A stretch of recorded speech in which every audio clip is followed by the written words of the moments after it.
কে আমার লজ্জা নাই?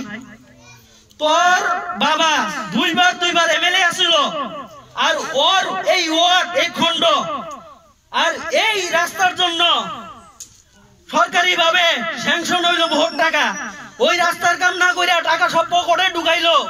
আর আজকে দুইবার তোর বাবা এমএলএ থাকার পরেও রঞ্জিত দাস নির্বাচিত হইয়া, কিন্তু আমরা মুসলমান মানুষের রঞ্জিত দাসের ভোট দেই নাই, কিন্তু ওই মুসলমান এরিয়া রঞ্জিত দাসের রাস্তা বানাইতেছে।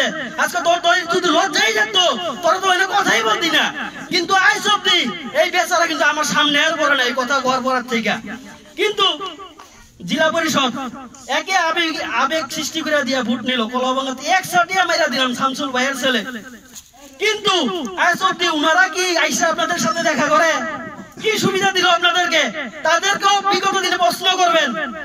গতিকে আমি বেশি কিছু বলতে চাই না।